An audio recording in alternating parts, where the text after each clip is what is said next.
एक तरफ उस अनजान शक्ति ने रोहित को खत्म कर दिया था और दूसरी तरफ अपने घर में मोहिनी आराम से सो रही थी। रात के तकरीबन 3 बजे उसको वही सांसों की आवाजें आने लगी। उसने उठकर देखा तो वो आवाज अभी भी उसी खिड़की से आ रही थी, लेकिन इस बार उसकी हिम्मत नहीं हुई कि वो जाकर देखे। मुझे इन आवाजों को इग्नोर करना सीखना ही पड़ेगा। उसने अपने कानों पर हाथ ढक लिए और जोर से अपनी आंखें मीचकर लेटी रही। सुबह जब सभी लोग जगे तो उसके घर के आसपास मातम का माहौल था। मम्मी, ये रोहित के घर के आसपास इतनी भीड़ क्यों जमा है? क्या कहूँ बेटी, बेचारा अच्छा खासा लड़का था, पता नहीं किसने उसकी हत्या कर दी। ये बात सुनकर मोहिनी को एक झटका सा लगा। शायद वो भी पहली नजर में ही रोहित को दिल दे बैठी थी, लेकिन उसने अपनी भावनाओं पर काबू किया। मम्मी, मैं अपने काम पर जा रही हूँ, 2 बजे तक आ जाऊंगी। मोहिनी रोज की तरह गांव के बड़े घरों में काम करने के लिए निकल गई। अभी वो उस कच्चे रास्ते के पास ही पहुंची थी कि तभी उसको वही सांस लेने की आवाज सुनाई दी जो उसको परेशान किए हुए थी। अभी दिन निकला हुआ था तो उसने हिम्मत करके उस रास्ते की तरफ कदम बढ़ा दिए। मोहिनी, चली जाओ मोहिनी। ये आवाज सुनकर वो डर गई और तेजी से वहां से भाग निकली। उसके बाद वो एक घर में पहुंची जहां आज सिर्फ घर का मालिक वीरेंद्र बैठा हुआ था। वीरेंद्र मोहिनी को बहुत गंदी नजर से देख रहा था, लेकिन फिर भी मोहिनी किचन में जाकर अपने कामों में लग गई कि तभी वीरेंद्र भी वहां आ पहुंचा। अरे मोहिनी, ये काम बाद में करना, पहले जरा मेरे कमरे की सफाई कर दो। मैं आपके कमरे की सफाई तभी करूंगी जब मालकिन घर पर होंगी। फिलहाल मुझे किचन का काम करने दीजिए। ये सुनकर वीरेंद्र ने उसका हाथ थाम लिया। अरे ज्यादा बकबक क्यों करती है?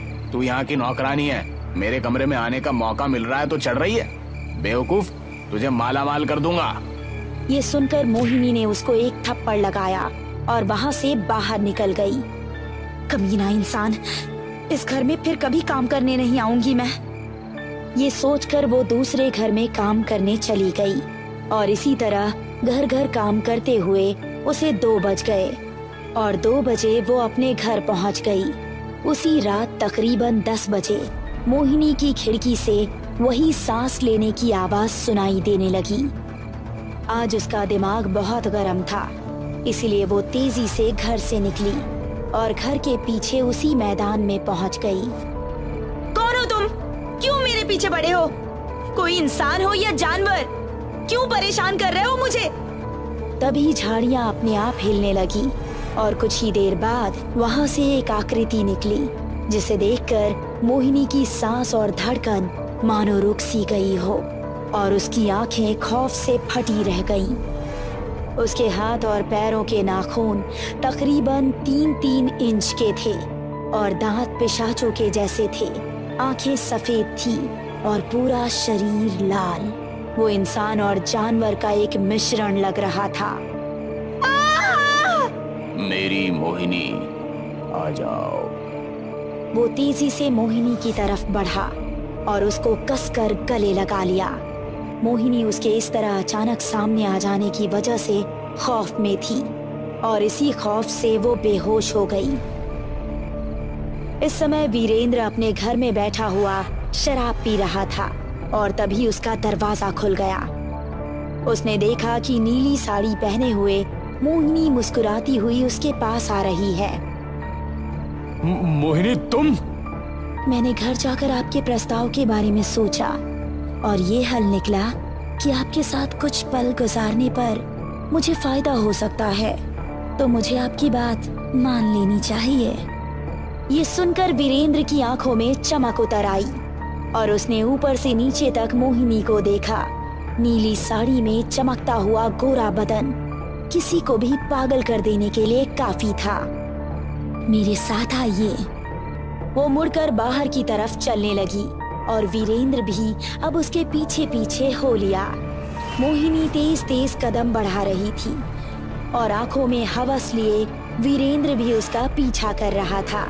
आखिर में वो उसी कच्चे रास्ते पर पहुंची। अरे यहाँ कहाँ जा रही हो? ये मौत का रास्ता है, वापस आ जाओ। अगर मेरा प्यार पाना चाहते हैं तो यही जगह ठीक है, यहाँ कोई नहीं आएगा। अब वीरेंद्र भी बेझिझक उसके पीछे हो लिया। मोहिनी एक जगह जाकर रुक गई और हाथ के इशारे से उसको अपने करीब बुलाने लगी। वीरेंद्र भी उसकी तरफ तेज तेज कदम बढ़ाने लगा।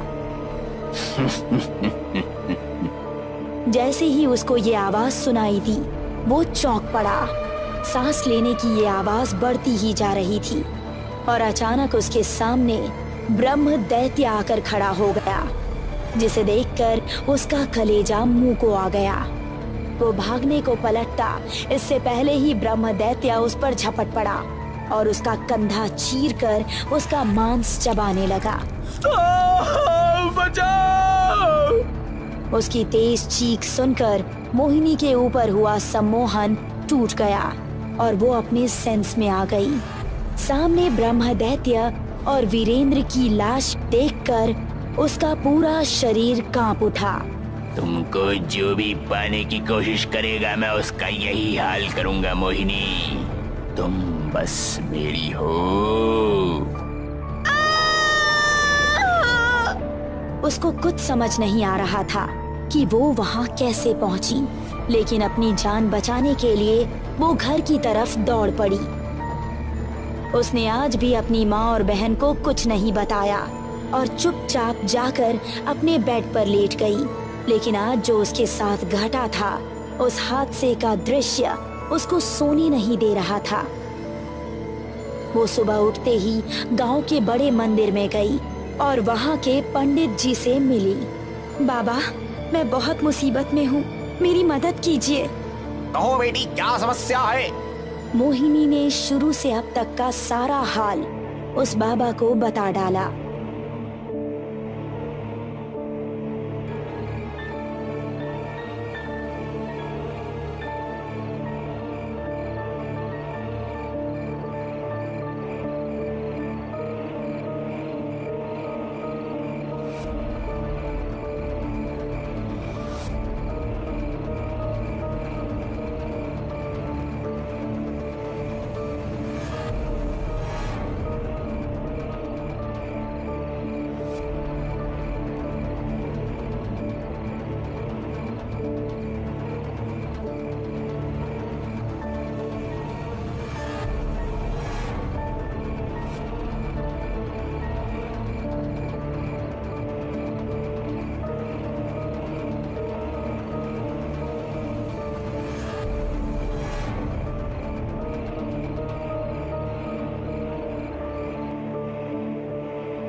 जिसे सुनकर उसने राज से पर्दा हटाया।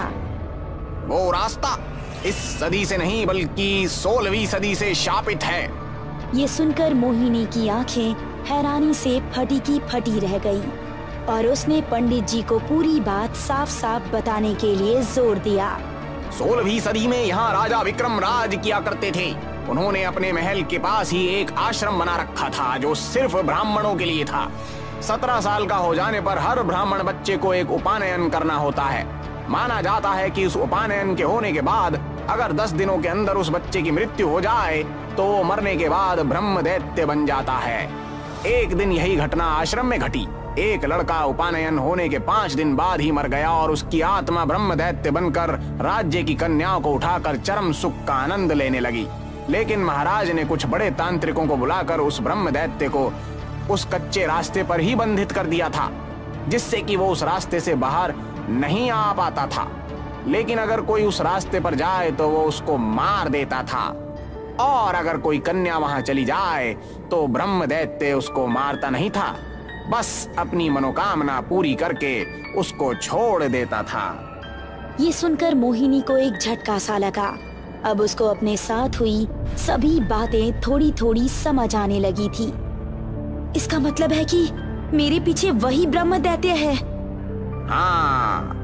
लेकिन बाबा, आपने तो कहा कि वो उस रास्ते से बाहर नहीं आ सकता, लेकिन उसकी मौजूदगी का एहसास मुझे हर जगह होता है, खासकर मेरे घर के पीछे खुलने वाली खिड़की पर।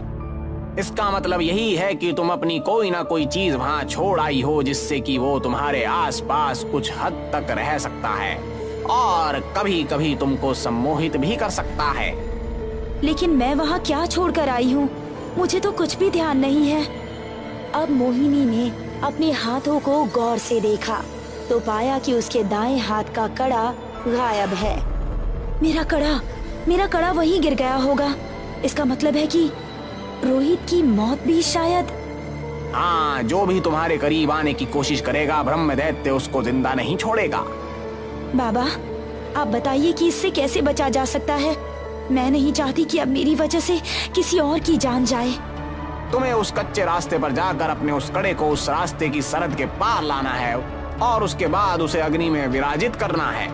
तभी तुम उस ब्रह्म दैत्य के साए से मुक्त हो पाओगी। लेकिन मैं वहाँ जाऊंगी तो वो भी जरूर मेरे करीब आएगा।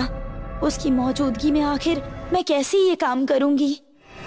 तुमने अभी तक अपने परिवार को ये बात नहीं बताई है ताकि वो परेशान ना हो।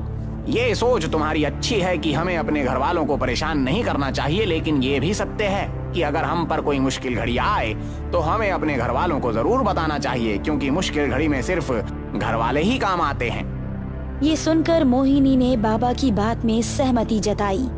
फिर बाबा से अलविदा लेकर वो अपने घर पहुंची।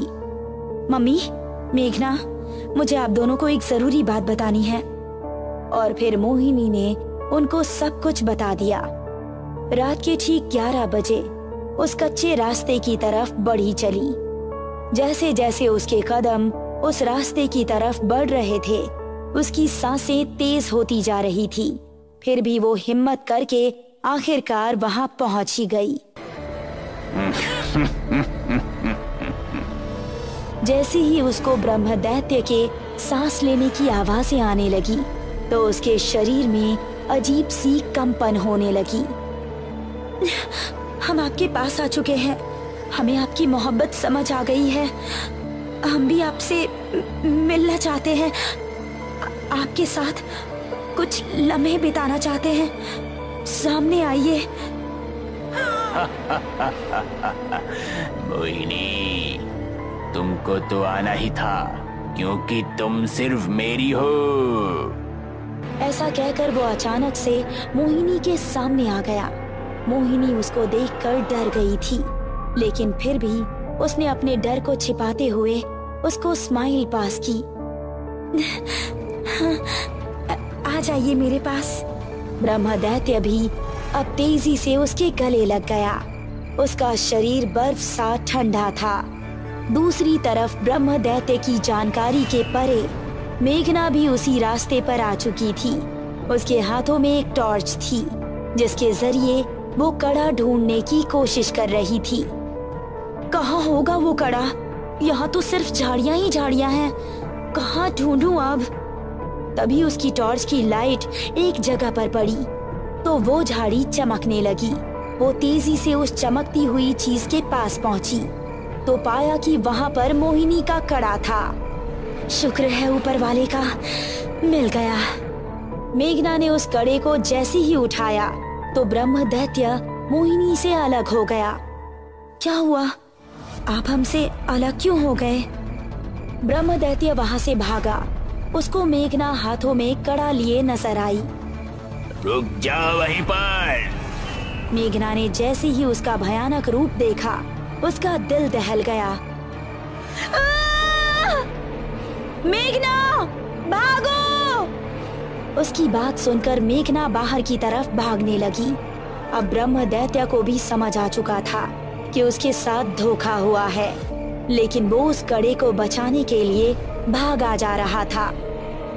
नहीं, रुक जा राक्षस कहीं के! मेघना भी अब उसका पीछा करने लगी। मेघना अब उस रास्ते के बाहर आ चुकी थी, जहां उसकी माँ पहले ही आग जलाए खड़ी थी। मोहिनी भी भागकर बाहर पहुंची। ब्रह्म दैत्य ने उसका पीछा किया, लेकिन अब वो उस रास्ते की सरहद को पार नहीं कर सका। अब तू इस रास्ते के बाहर कभी नहीं आ पाएगा। और रही बात तेरे साए की, तो उसे भी मैं खत्म कर देती हूँ। ऐसा कहकर मोहिनी ने मेघना के हाथ से कड़ा लिया और उसको आग के अंदर डाल दिया। नहीं।